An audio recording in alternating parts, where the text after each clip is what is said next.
Hello everyone and welcome to today's video. I do want to talk about simple, light and minimalist packing in this video for traveling wherever you go, no matter if it's a weekend trip or if you go abroad for a year or somewhere else for a year. I do want to talk about this because I realized that I have made several packing videos, but never like a general tips video. So this is going to be a video about tips that I use to pack light, because packing minimally and light is something that's really important to me, because I think it can make a trip so much better and so much easier, so much more stress-free. So let's get started, and we'll start with number one. Number one is actually your mindset. So why do you want to pack light? Because if we are not clear about that, it's not going to happen, or not going to happen in the best way possible.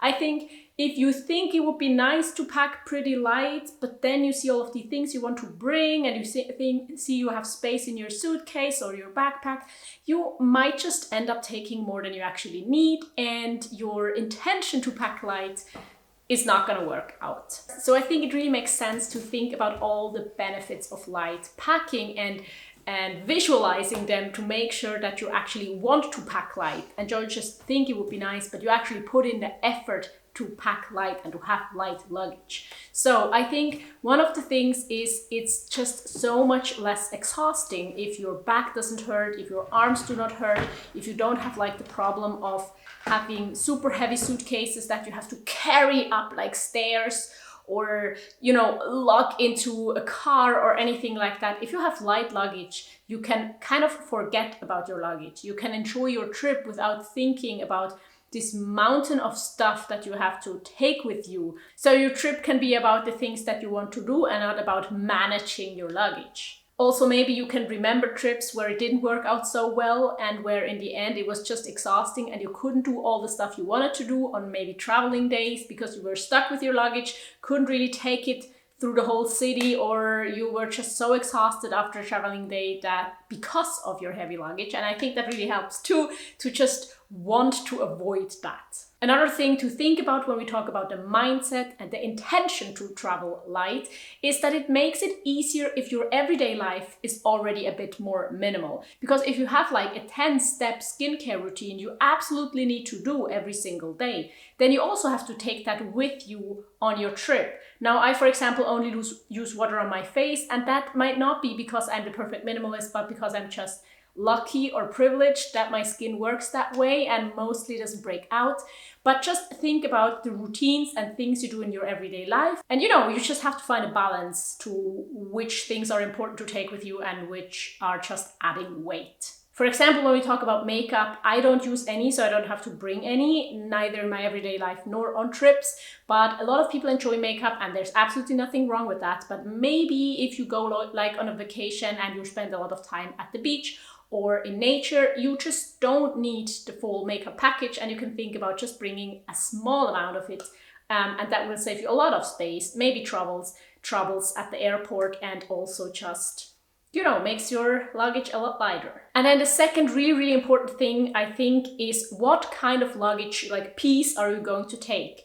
What is best suited for the trip you go on? Now, I prefer backpacks just in general. I hate when I have like a box suitcase and I have to like carry it upstairs, or just complicated pathways. I can't go into nature like that. So I prefer backpacks. But I also understand, depending on your health, your body, your preferences, or your trip, it might make more sense to take a suitcase instead of a backpack, or just a duffel bag, whatever you prefer. I prefer a backpack because it makes it easy to like distribute the weight evenly, so my body doesn't hurt afterwards, and I can go wherever I want. I don't need to pay attention to like if there is an escalator. And the other thing I think is really important, if you're flying, think about if you want to have like just hand luggage. I think that's absolutely possible for almost every trip, for almost everybody, because it just makes it so much easier if you don't have to wait for your luggage, if you don't have to pay for extra luggage, if you don't have to like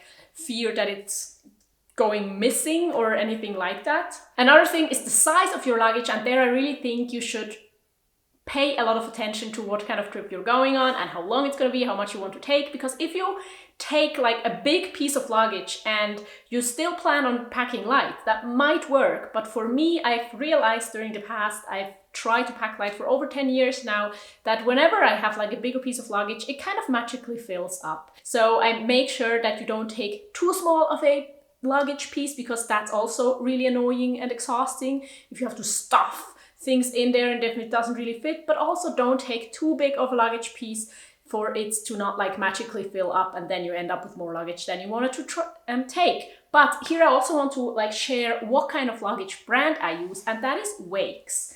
So this is like a sustainable brand from Germany, but they do ship worldwide as far as I know. It's not sponsored, even though one of the bags, like this very, very small bag, I got for them as a PR sample a year ago, but my main backpack combination I bought in early 2020. And so the main bag I have is this one, that's like the day bag, but it's up to 35 liters, which is like more than you need for a day bag if you extend the roll top. It opens up like a suitcase, which is something many people love, and it has a lot of like extra storage compartments. It also has a really good supporting system that you can change from the size. It has some extra hidden pockets. I like these too. But the really like magical thing about it is that you can customize it. So I have this cube here. It can be used as a camera bag, that's why I bought it, or a cooler bag, or just to take whatever you want. And it can be attached to the bottom of the bag, and then you have a bigger backpack, which also then offers the possibility to have like a big hip strap. I took the straps out of it and made like a hip strap here, but it's not just not as supportive. Then it also, the bundle I bought came with packing cubes, which I am going to talk about just in a second. And I also, as I mentioned, have this small bag. Now, what is the logic? What do I do? So most of the time I am using just this bag. I use this for like every day, for grocery shopping, for going to the lake, for everything. But I also use it for traveling. So most of the time this is big enough, and I don't actually need the camera cube because I used to have a bigger camera system, but not anymore. So I don't need the extra space. But if I would go camping, I definitely would take that as well. By the way, it's absolutely like hand luggage for flights, if that's something that's important to you. This one I think is really useful if you are going by train and if you put your main luggage in the top compartment, but you still want to keep like your phone, your passport, and your tickets maybe, or a charger, maybe a mask nowadays. You know, just a few tiny little things in here on your body of all time. Also, if you're like in the sleep train, maybe to sleep with it like this, to be sure that like the really valuable stuff is near you. And then I wanted to talk about packing cubes. So I kind of have a hate-love relationship with packing cubes. So on one hand, I don't really think they save that much space, because if I like really strategically by stuffing in the things into my piece of luggage, I think I'm better off, like I need less space without the packing cubes. On the other hand, if your trip is longer, if you maybe are in a tent or just do not have that much space to put all of your things, packing cubes can really, really help keeping stuff organized. And they are, like, you can compress stuff really well with these packing cubes. So maybe, you know, depending on the trip, it really makes sense. So I just wanted to say that that is what I am using. It might not be the right thing for you. You just have to find what works best for you. And, you know, but this is like a good way to have a luggage piece that can be bigger and smaller depending on what you need and what kind of trip you go on, or also like me using it for everyday life as well. I'm gonna link you the Wakes website down below so you can check them out, and I can just highly recommend this brand. It's sustainable and ethical and good quality, made out of recycled like water bottles. And you know, take a look if you think that would be something for you. So the third point is clothes, because clothes is, I think, the thing that where you can get a lot out of, depending on like if you want to pack light or not. The other like heavy part that I pack usually is electronics, but there's just not much you can do. You just have to take them. You cannot make them smaller than they are. So the clothes is something where I think like really everybody can make a huge impact on the weight and size of their luggage, as well as maybe makeup and beauty products, but I just don't use many of those. So this is my like toiletry bag for when I'm traveling, so there's not much to optimize here. That's what I do. Of course, it could be that you need more, but I think clothes is something where really everybody can optimize a lot. So here is my rule when it comes to packing clothes. Every trip that's like under a week, I usually just take whatever I need, whatever I think I need in terms of like numbers of things, and whatever is over a week, I wash. So I never take more than a week's worth of clothing with me, just because I think it's much more convenient if I wash it and if I don't have to lug around like 20 days worth of clothing. Then another thing that's really important for me, at least, is that I take stuff that I can combine. So I want to take clothes that I can wear on top of each other to be more warm, and I want like bottoms and tops that match, so that I have many outfits, as many outfits as possible with the least number of pieces possible. Another really important thing, I think, is you should take functional clothing, or clothing you feel really good in and you like to wear. Another thing is, of course, make sure that the individual pieces are fit for traveling. So one thing I would think about is if you have stuff that wrinkles easily and you don't want it to be wrinkled on your trip, don't take it. Pay attention to if you have like stuff that's very close to your armpits, so it gets like, it stinks more easily, you can't wear it for more than one day. I would avoid that.